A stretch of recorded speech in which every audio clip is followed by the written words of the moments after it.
पावनेभ्यो वैष्णवेभ्यो नमो नमः। श्री कृष्ण चैतन्य प्रभु नित्यानंद श्री अद्वैत गदाधर श्रीवासादि गौर भक्तवृंद। हरे कृष्णा कृष्णा कृष्णा हरे हरे, हरे राम राम राम हरे हरे। हरे Krishna.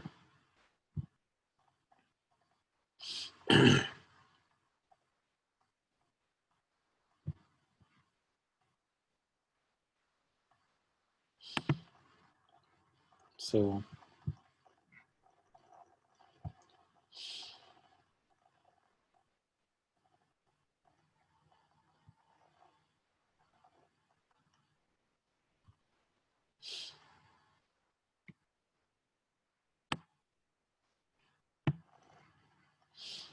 okay, so we'll recite the verse and then start. Om Namo Bhagavate Vasudevaya. Janmadhyasya yato अन्वयादितरतश्चार्थेषु अभिज्ञस्वराट्. We will recite that. जन्मादस्य यतोऽन्वयादितरतश्चार्थेषु अभिज्ञस्वरान् तेने ब्रह्महृदाय आदिकवये मुह्यन्ति यत्सूरयाम् तेजो वारिमृदं यथा विनिमयो यत्र त्रिसर्गो मृषाम् धाम्ना स्वेन सदा निरस्तकुहकं सत्यं परं धीमहि. Translation. O my Lord, Shri Krishna, the son of Vasudeva, O all-pervading personality of Godhead, I offer my respectful obeisances unto you. I meditate upon Lord Shri Krishna because he is the absolute truth and the primeval cause of all causes of creation, sustenance, and destruction of manifested universes. He is directly and indirectly conscious of all manifestations, and he is independent because there is no other cause beyond him. It is he only who first imparted the Vedic knowledge into the heart of Brahmaji, the original living being. By him, even the great sages and demigods are placed into illusion, as one is bewildered by the illusory representation of water seen in fire and land seen on water. Only because of him do the material universes, temporarily manifested by reactions of three modes of nature, appear factual, although they are unreal. I therefore meditate upon him, Lord Sri Krishna, who is eternally existent in the transcendental abode, which is forever free from the illusory representations of material world. I meditate upon him, for he is the absolute truth.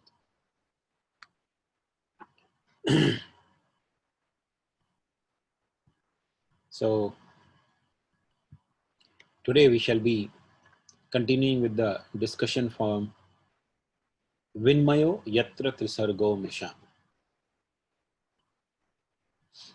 Only because of him do the material universes temporarily manifested by the reactions of three modes of nature appear factual, although they are unreal.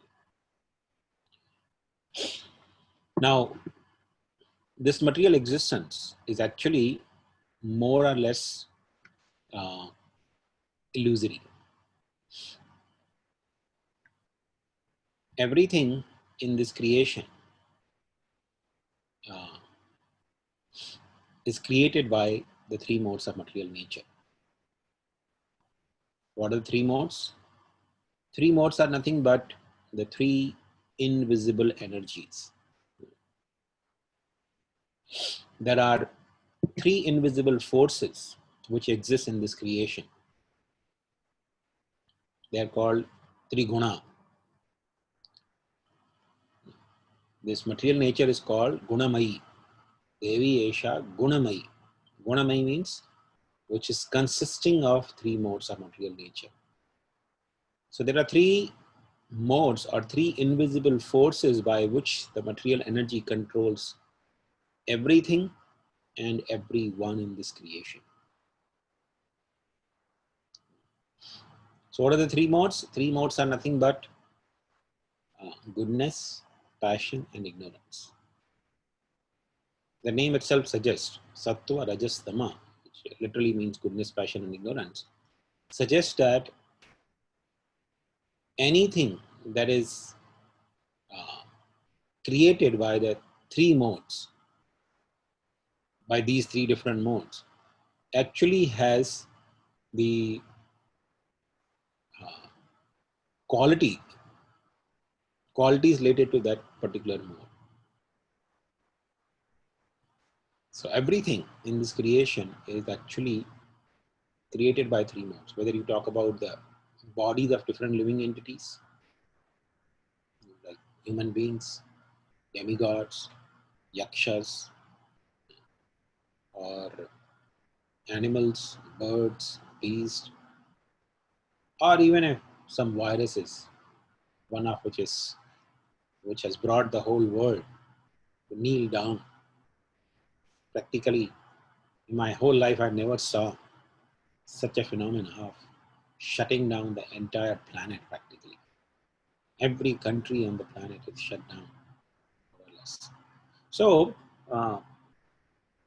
all these different living entities, their bodies are created by three modes. Whether you talk about different material or different matter, wood, earth, water, everything that you can imagine of. All the substances that we studied in our school days, in chemistry table, the table of elements, all those elements, everything is created by three modes. Different emotions that we possess or exhibit, or different interactions between living entities. So anything you can imagine, even different times of the day, they are actually controlled by the three modes. For example, morning time. Early morning time is considered to be the time in the mode of goodness, especially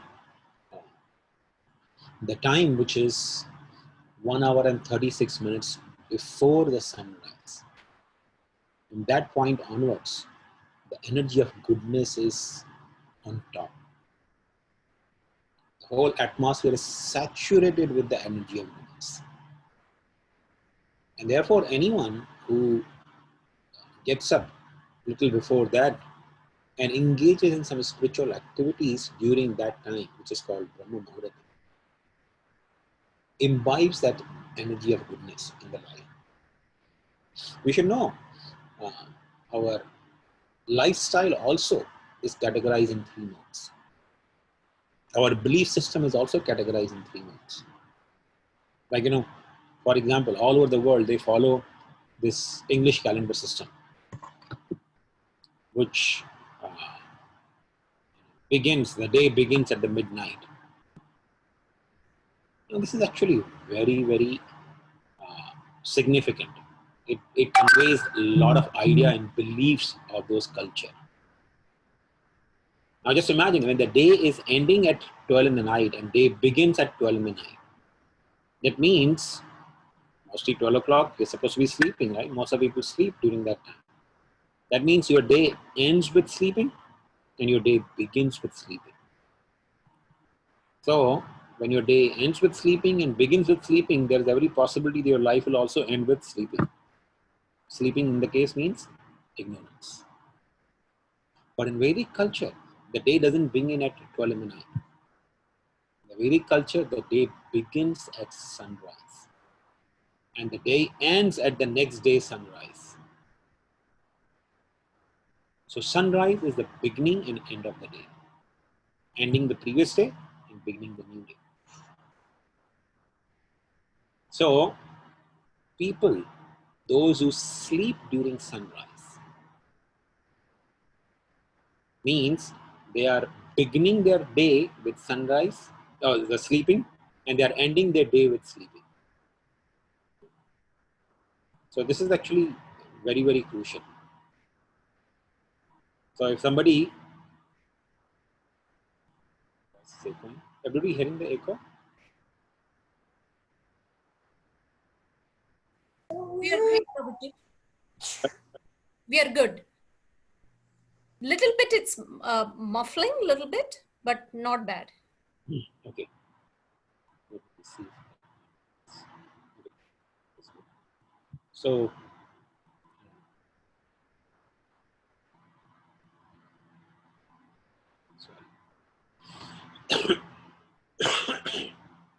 So it's very significant. If somebody is sleeping during sunrise, that means the person is ending their day with sleeping, they're beginning their day with sleeping. So when you begin and end your day with sleeping, every possibility that you will end your life also in ignorance.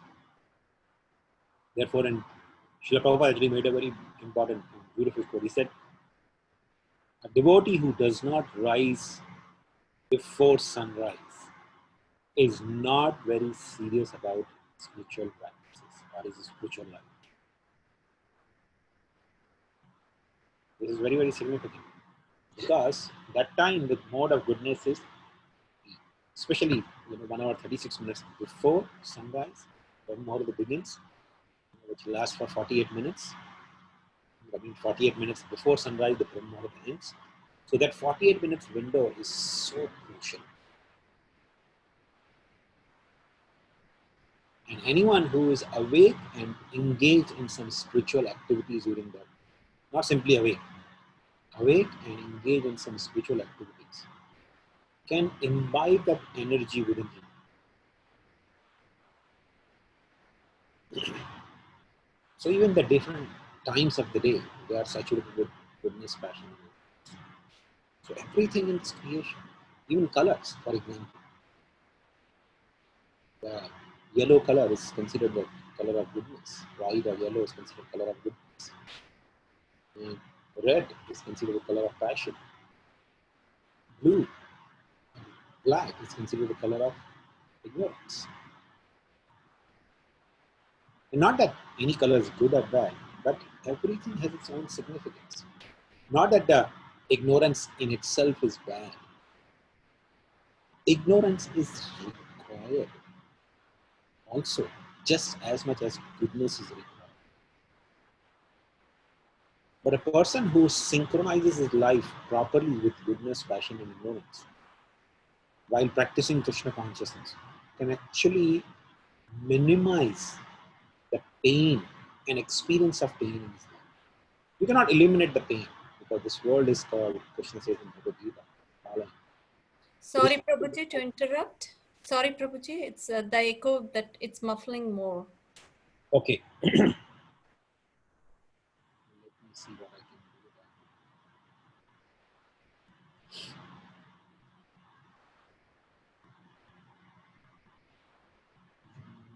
Just give me a second. I'll see if I can join from the phone.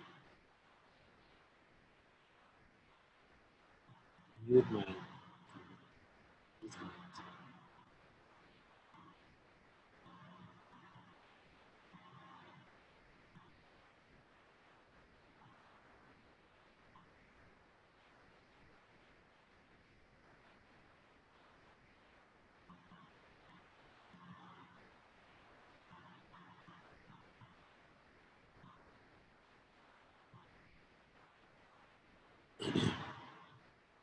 What are you saying? Meeting ID is not valid for some reason? It is, Prabhuji. It's saying the meeting ID that you're saying is not.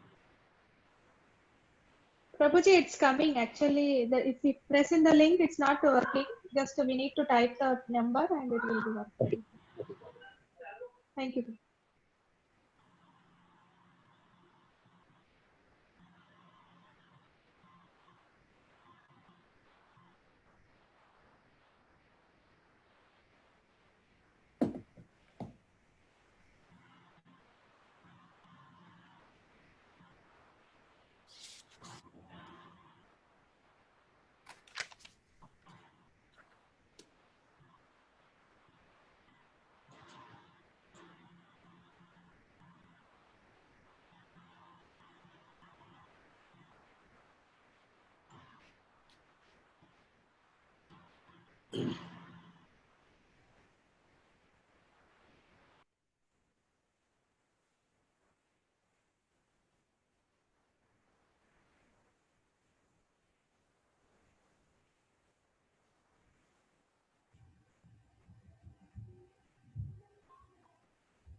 Ribo? It's echoing. Is it better now, Mataji? Yeah, looks like Prabhuji. Okay. Okay. So I have joined audio from the phone. Should be okay. So everything actually in this creation is nothing but the three modes of material nature. But the amazing thing about this world is this world is not really permanent. In that sense, it is not really factual. I think I am son of such and such person in such and such parents. But that's not factual because it's a reality which changes in due course of time. It's not a permanent reality. In fact, it's not reality at all. It's only out of illusion I think all the realities that I perceive in this world. For example, I considered, okay, this body, I consider I'm Indian or I'm American, I'm European, I'm black, I'm white, I'm man, I'm woman. All such designations are nothing but non-real because I as a spirit soul am none of those. I'm actually spirit soul. So in that way, whatever realities we perceive in this world, they are actually unreal. But they appear so factual. So, factual in the sense, we start considering that whatever situation I am in or whatever things I possess, including this body, they are everlasting. They are permanent. In fact, in Mahabharata, when Yaksha asked the question from Maharaj Yudhishthira, so one of the questions he asked is, what is the most amazing thing in this world? And Yudhishthira Maharaj replied, Ahani ahani bhutani gachanti yamalaya. Shesha isthavaram isthanti. Shesha isthavaram icchanti. Kim ascharya param. He said, Ahani ahani bhutani. Unlimited living entities are on daily basis, every day. Ahani ahani bhutani gachanti yamalaya. They are going to the abode of Yamaraj. But what is the amazing thing? Shesha, those who are left behind, Shesha, Ichhavaram is, Sthavaram Icchanti. They think, I will live here permanently. So I see my father is gone. His father is also gone from this world. My grandfather is also gone. My great-grandfather is also gone. Yet I think I'm going to stay here permanently. So in that sense, everyone thinks that this world is actually factual. I'm going to stay here forever. Whatever I have, whatever situation I have, whatever possessions I have, they are all permanent.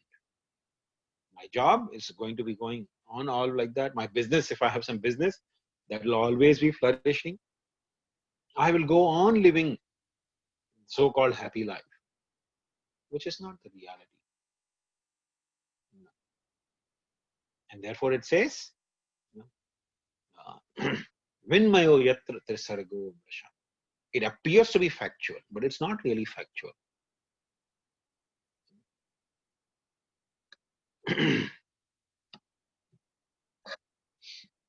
This material world is actually compared to dreaming. There are, of course, a lot of examples given for this material existence. This world is very often, in Bhagavatam, we find that comparison of this world is done to a dream. That's actually very wonderful. In the night time, when we sleep, sometimes we see dreams. We actually create the whole world into the dream.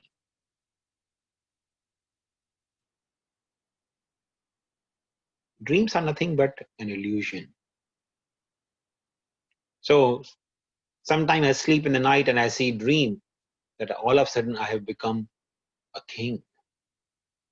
I have kingdom. Actually, one person, one time he was, you know, his when he made a huge loss in the business. His wife was crying, and the man, he was completely indifferent because he was more rooted in the spiritual values. So his wife said, "You don't have any concern? We lost all the wealth. We lost complete. In your business, we made a complete loss. You don't have any worry about that?" So the husband said, "Yesterday I was seeing a dream. In the dream, I had become a king. I had a kingdom. I had many, many wives. You're just one of my wife here. But in the dream, I had so many wives, beautiful queens. I had so many children. I had so much wealth. I had so much flourishing kingdom. I had so many ministers who were so obedient to me. But all of that is gone. So I should be crying for that loss. I lost so many queens. I lost so many children. I lost such a flourishing kingdom. Or I should be crying for this small business." The wife said, "What nonsense you're talking? It was just a dream."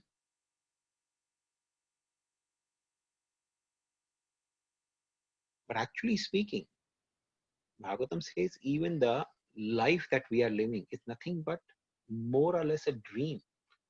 From the soul's perspective, this is nothing but a dream because there is no reality in any of my situations in life. I'm thinking, I belong to such and such family, which is not a reality. I, the spirit soul, do not belong to any family. Jivera Swarupa hoy Nitya Krishna Das. The living entity's constitutional position is he is Krishna's servant. Krishna Das. Nitya Krishna Das. Nitya means eternally. So our position is that we are eternally servants of Krishna. But beside that, whatever identification I have for myself is actually illusion. It's a dream. I'm dreaming that I'm having some other identity, which is not real. Bhagavatam gives a beautiful example in this regard. So there's one person, he's sleeping. He's sleeping and he's dreaming that he's running in the forest and a tiger is chasing him. And the person, he's actually lying on the bed, but he's dreaming that he's being chased by a tiger. Somebody who's standing next to him, the person is sleeping on the bed, but somebody is standing next to him near the bed. This person sees, though this person is lying on the bed, but his suffering due to tiger chasing is actually appearing to be real, though it is non-existent. When we say there is suffering is non-existent, that means is there any real tiger? No, there is no real tiger. A person who is awake standing beside the sleeping person knows there is no tiger. But here's a person, he's crying, "Tiger, tiger, tiger chasing me." And not only screaming, he's perspiring as if he's actually running. So, though the suffering is actually non-existent, but the effect of the suffering is real. The person is actually screaming and crying out of fear of tiger. He's actually perspiring. So, in one way, there is no suffering for the sleeping person, but there is suffering. The suffering is nothing but the illusory dream. Now, for example, if I see a person is sleeping and he's suffering in that way, being chased by a tiger. What is the best way to remove the suffering of that person? Maybe take a gun and sleep beside that person and go into his dream and shoot the tiger? That's nonsense, right? Doesn't make any sense. The real way to eliminate or remove the suffering of the person is wake him up. Wake up the person from sleeping state and make him realize that he was actually dreaming. All his sufferings are gone. So this material world is actually compared with dreaming.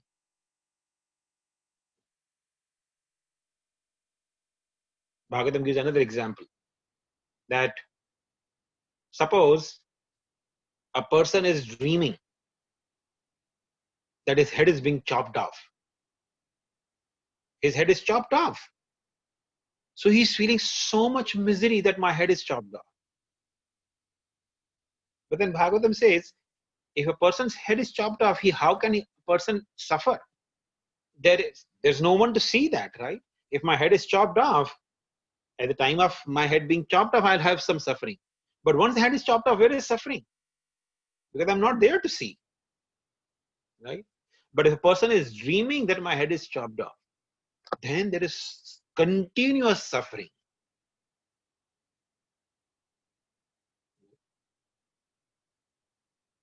So, therefore, Bhagavatam actually explains this material world where we are identifying ourselves with this body, and consequently we are experiencing the so-called happiness and miseries.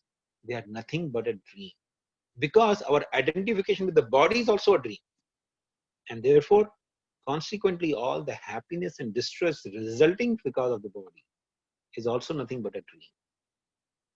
But the effects of that are actually factual. How? Because, for example, if somebody pinches my body, I actually feel some pain. Though I'm not this body, but if somebody puts injection in my body, I feel pain. So the effects are actually factual, because I am so deeply rooted in the dream.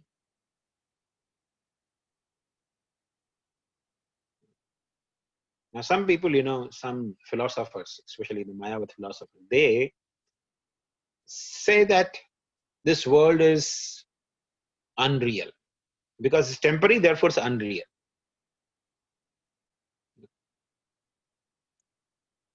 But Prabhupada mentions it is not imaginary or non-existent. This material existence is actually existing. It's called material existence. So it exists.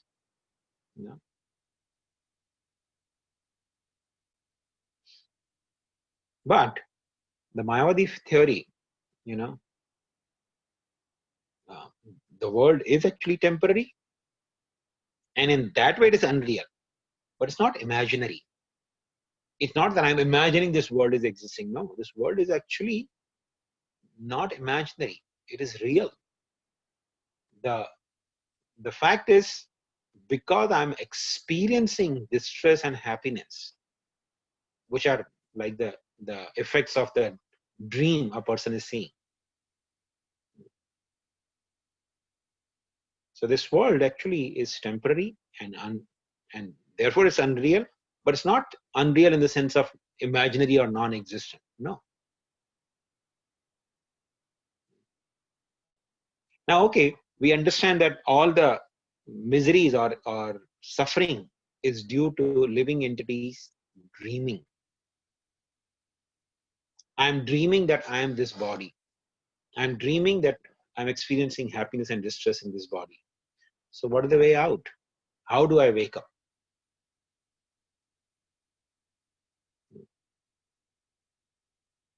Because waking up from the dream drives away all the suffering. So how do I wake up? Now, the wonderful lesson here to learn is, when a person is sleeping, mostly his whole existence is as good as that of a dead person. But there is only one organ in his body which is still active and alive, and that is ears. For example, if I sleep in the night, next morning I have early morning flight to catch, or I have to go early morning somewhere. So what I do, if I'm living alone by myself, there's no one at home, what do? I set up an alarm, right? If the alarm rings in the morning, even though nobody's touching me, even though the sleeping person is as good as a dead person, when the alarm rings, the person wakes up.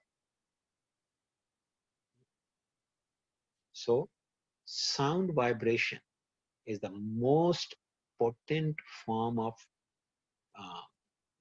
medium by which we can awaken a sleeping person.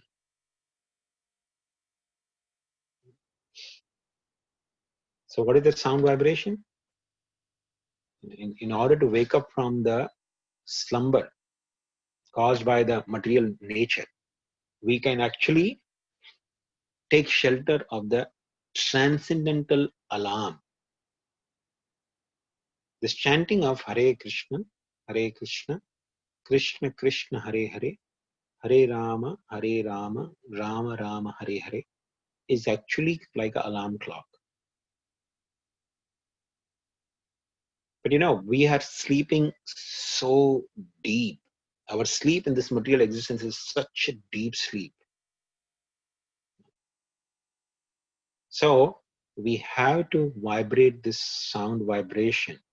The more we vibrate this sound vibration in our life, the more sooner we can actually be awakened from the slumber, from the ignorance that we are deeply rooted in. So to rise from the sleeping state in this material existence, the best and easiest way is to take shelter of the chanting of the holy name. And simply by chanting this Hare Krishna Mahamantra, which is like an alarm clock, all our ignorance, all our conditioning by the three modes of material nature goes away. And we actually awaken to our spiritual existence.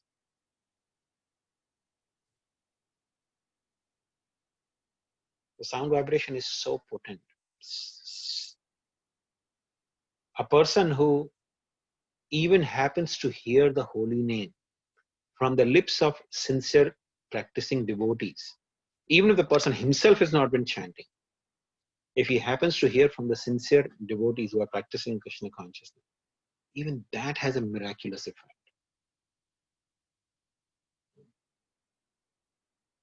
I remember this was shared by some devotees from Mumbai with me.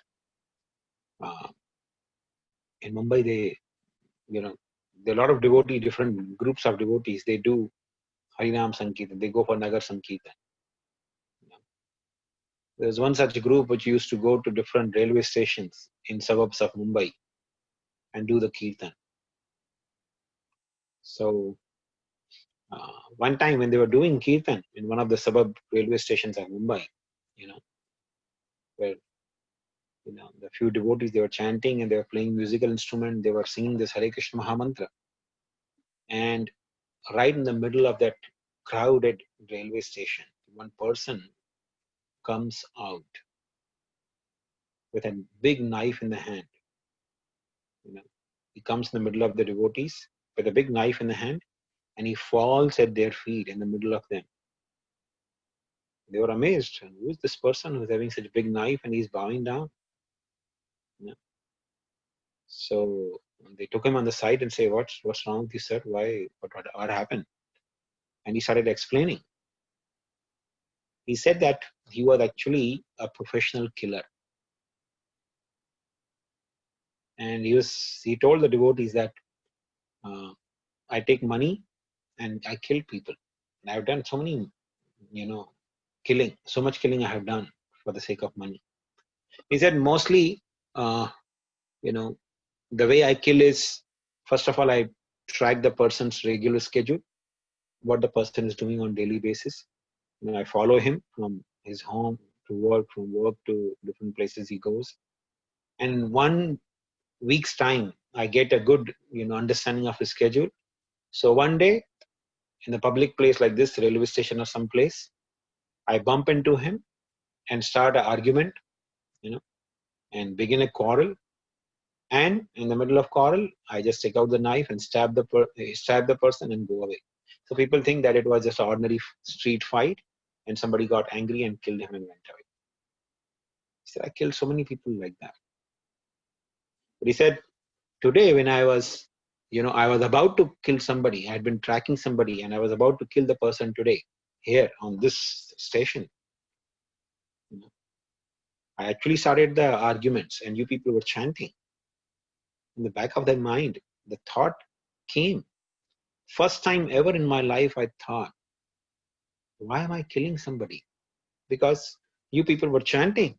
By hearing this chanting, it had effect on my mind. I started thinking, there are so many people in this world who earn their livelihood. All these people who are running around here on this station, they don't kill anyone to earn their livelihood. Why do I need to?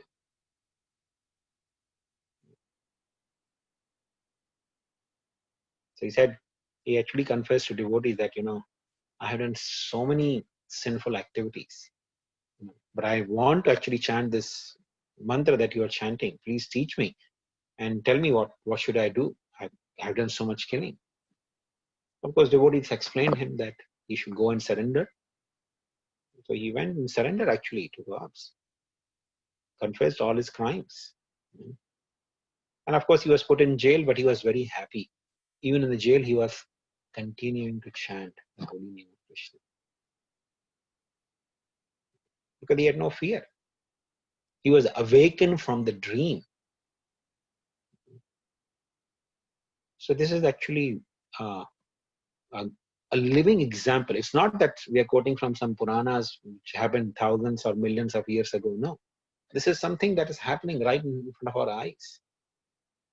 This hearing of chanting of Hare Krishna Mahamantra is such a potent medicine. It wakes up the person from the dreaming state. It cures the disease that we have, the disease of ignorance. Wakes up and situates us in transcendental plane, making us understand and realize our real identity, that we are not this body, but we are spirit soul. So I think with this, we'll stop here. If anyone has any questions, you may ask.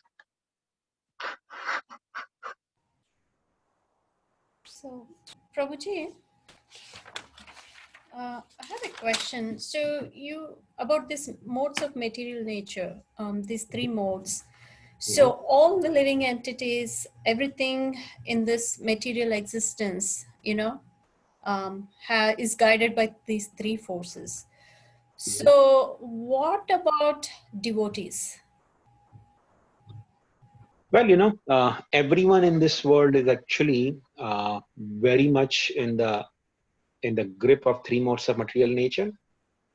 When we talk about the devotees, to the degree a devotee is sincerely surrendered to practice the process of Krishna consciousness, and to the degree as devotee is sincerely practicing Krishna consciousness, to that degree the person is free from the 3 modes of material nature. So it's proportionate to one's sincerity and surrender to the process of Krishna consciousness. For example, in the morning, I chant my 16 rounds. But evening, after finishing my work, I want to watch some movie. Okay? To that degree, I will be under the grips of 3 modes. But if morning, I chant my rounds. Evening, as soon as I finish my work, I pick up some book, Bhagavatam, Chaitanya, and I try to absorb my consciousness in understanding the teachings that the Vedavyas and all the previous acharyas have given us, in order to meditate on the Supreme Lord and his teachings, on his pastimes, to that degree, I would be free from the influence of three modes. As Krishna says in Bhagavad Gita, Ye yatha mam prapadyante tam sathaiva bhajami. To the degree a person surrenders to me, to that degree I reciprocate. So Krishna also reciprocates with us based on our effort or our sincerity. And to the degree a person is sincere in Krishna consciousness, to that degree he and or she is free actually from the three modes of material nature. Because three modes of material nature are nothing but Maya. Maya Shakti is made up of three modes of material nature. And Chaitanya Charitamrita says, Krishna bhuliya jiva bhogavansha kare, nikatastha maya tare, jhapatiya dhare. Krishna bhuliya, when a living entity wants to forget Krishna, and Krishna bhuliya jiva bhogavansha kare, he desires to enjoy the pleasures of this world, forgetting Krishna. Then what happens? Nikatastha maya. Maya is not very far, situated in some millions of miles away. No, Maya is situated very next to each and every person, even every devotee. Maya is there right next to him. Krishna, Maya, both are there. But to the degree a person wants to forget Krishna, to that degree Maya tries to consume him immediately. Nikatastu Maya tare, jhapatiya. Jhapatiya means immediately. Jumps upon and captures the person. So, in one way, we can never ever be independent.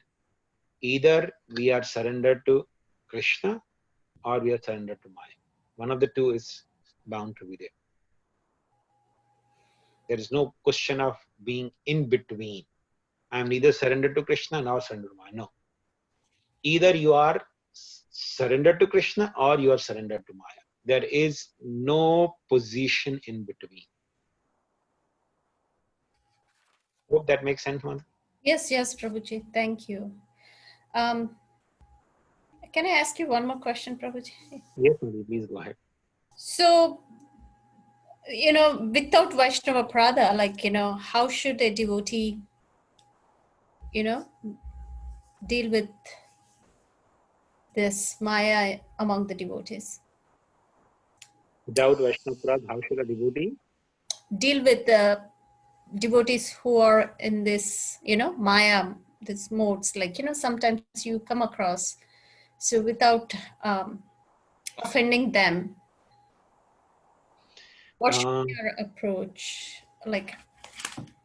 as a Vaishnava? Well, the simplest way to avoid Vaishnava Prad is by following the etiquette. There is something called Vaishnava etiquette.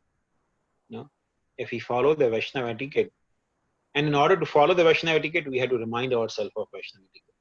Therefore, every day in the morning we read, all 7 days in a week. Every single day in the morning we read Vaishnava etiquette for a minute or two, reminding ourselves 2 or 3 things of Vaishnava etiquette, so that, the more we know, the more we remind ourselves, the more we will be actually inspired to follow that. So therefore we read Vaishnava etiquette every day so that we can follow that and avoid aparad. Yes, Prabhuji. Thank you so much. Hare Krishna, Prabhuji. Hare Krishna. I have a question. So, Prabhuji, the soul is in the body. Now, we say that when a person dies, the soul never dies, and the relationship is to the soul. But when I am when I have a near and dear one, now I identify that person when the soul is in that body. Now, if that person is no more, but the soul is always there, I do not know where the soul goes, which body it takes, and then I feel the loss of that person. How do we deal with that, Prabhuji?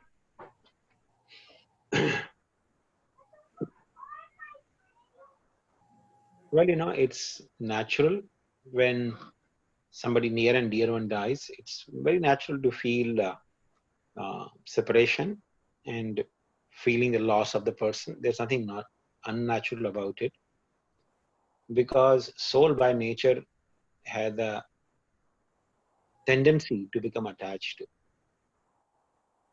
It's not something unnatural for the soul. Soul becomes attached to wherever it remains, whatever it associates with. The soul naturally becomes attached to that. So, for example, if I'm living in a family, it's very natural for me to become attached to family members. If I'm living in a home, it's very natural for me to become attached to home. If I'm using a particular phone, it's very natural for me to become attached to a phone. If I'm wearing a shirt, it's natural for me to become attached to a shirt. So, getting attached is nature of the soul. Therefore, in Krishna consciousness, we say we should try to associate with devotees. We should try to associate with Krishna through hearing. When we hear about Krishna, we are actually associating with Krishna. But this is actually a very crucial lesson. The more we hear about Krishna, the more there is a possibility of becoming attached to Krishna. And if we become attached to Krishna successfully, then all the other attachments will become actually insignificant. So it's our process of Krishna consciousness is not that of becoming detached from anything. We don't even try to become detached from sense gratification. No, that's not our process. Our process is process of attachment, because we understand soul. For the soul, it's very natural to become attached to. Only thing soul needs to do is associate. So all we need to do is associate with Krishna by hearing about his pastimes, hearing about his teachings in Bhagavad Gita, hearing about his devotees. Then we naturally become attached to Krishna and his devotees. And then we don't have to really put extra effort not to feel loss of anything that is material, because you'll naturally become detached. Hope that answers your question, Madhavi. Yes, Prabhuji, but it's just that getting attached to people is much easier than getting attached to Krishna. It's actually not true, Mataji. Getting attached to Krishna is much, much more easier than getting attached to anyone in this world. You know how? Because getting attached to Krishna, all you need to do is simply chant Hare Krishna every day. Whether you like it or not, you simply pick up the Japmala and chant Hare Krishna. That's the simplest and easiest way to become attached to Krishna. But in order to be and remain attached to anyone in this world, you have to put a lot of effort. Just imagine, we may feel, like for example, when man and woman are married, they may feel a lot of hankering for having a child, right? The woman may feel, I want to have a child. But once you have children, it's a lot of commitment. You have to work a lot to take care of them and to remain attached to them. And in spite of you work a lot, you try to serve them in so many ways, still, sometimes their behavior makes you detached from them. You have to overlook so many things in your children to remain attached to them. So actually, in order to remain attached to anyone in this world, you have to work very hard. For example, if you are attached to a new home, right? You may buy a new home. You may buy a new car, and you may be very much attached to it. But to maintain that attachment to the car is something that you have to work very hard for. You have to maintain your car nicely. You have to get your car clean nicely. You know? If the car meets with one accident, one dent comes, all your attachment is gone. You feel some pain for that moment, but then you become indifferent to that car. Anyone bangs, anyone does anything, you become detached, right? So actually, to remain attached to anything in this world requires a lot of effort. But the problem is, because of this bodily concept of life, because of this illusion of thinking that I am this body, living entity foolishly puts a lot of effort to remain attached to things which are not going to bring any real happiness. But in order to become attached to Krishna, it's very, very simple and very easy actually. All you need to do is just chant Hare Krishna every day. Take out some time. Just imagine, is it a big deal to take out maybe a couple of hours every day and chant Hare Krishna? 22 hours you dedicate for your family, for your body and the things that you possess. Just 2 hours you might want to give to Krishna, just to chant the holy names and hear a little bit about Krishna. And the result is enormous. You naturally become detached from everything in this world. 2 versus 22. Just imagine. You give 11 times more time to the material existence. And you just give it 2 hours, sincerely 2 hours you give to Krishna. If you do it for, I'm not saying even whole life, if you just do it for 30 years, you will see naturally your attachment to everything in this world fades away. Just see the proportion. 2 hours and 22 hours. 22 hours you are spending for the body and 2 hours you spend for Krishna. Just do it for 30 years and you will see your attachment for Krishna grows beyond imagination. Does that answer your question, Mataji? Yes, Prabhuji. Thank you so much. And it's actually practical. It's not something, just philosophical. It's actually practical. If you sincerely do, chanting of Hare Krishna every day, you will see the effect. Now, somebody had asked the question here, if I chant Mahamantra in the morning and follow some rituals offering to our home god, Lord Shiva, whether Lord Krishna gets angry on me? No, it's not that Krishna gets angry if you do some worship to Lord Shiva. In fact, Lord Shiva is very dear to Krishna. If somebody worships Lord Shiva without any material motive, Lord Krishna is very pleased. If somebody worships Lord Krishna without any motive, Lord Shiva is very pleased.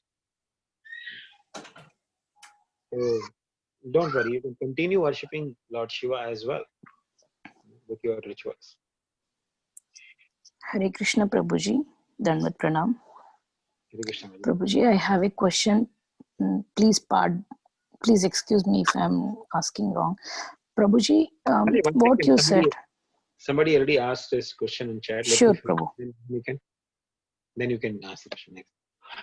How do you feel attachment with Krishna? As I said, Madhuri, the process, attachment to Krishna is developed by a process. And the process is actually Shravanam Kirtanam. Hearing about Krishna and speaking about Krishna. So when you chant Hare Krishna Mahamantra every day, you are actually speaking Krishna's glories and you are hearing yourself as well. So actually chanting Hare Krishna Mahamantra is the easiest form of hearing and chanting the glories of Krishna, by which you can develop attachment to Krishna. Yes, Madhu, Shisha Madhu, you can go ahead. Prabhuji, so what you said, chanting is the way, just 2 hours to 22 hours. Prabhuji, it's not end with the chanting, right? As a neophyte, we need to develop so many things to keep our chanting consistently. We need to hear Bhagavatam, we need to go some classes or get something, because to chant we need to do. And after that we realize that we need to offer, Krishna, all services God centered.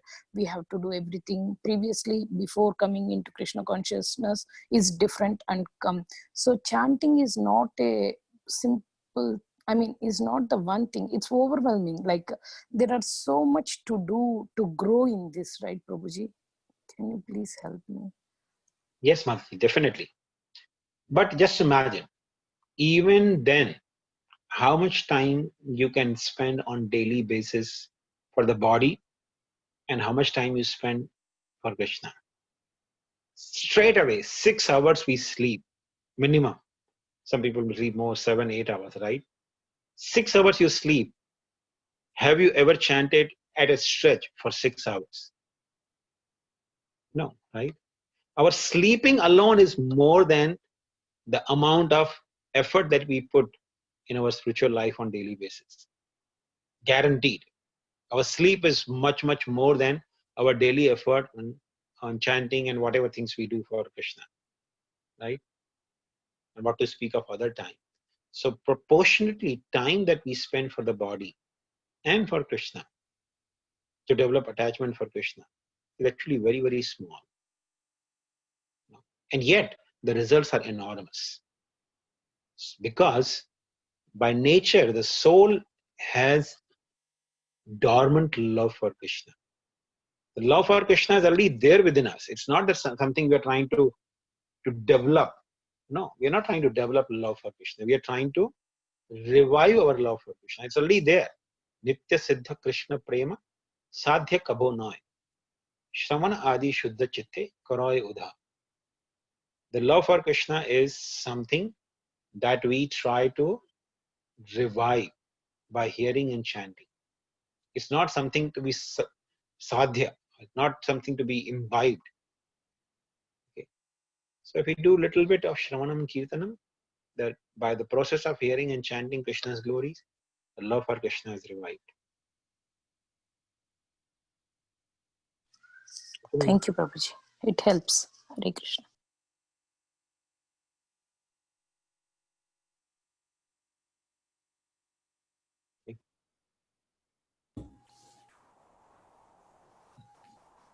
Okay, if there are no more further questions, then we can stop here.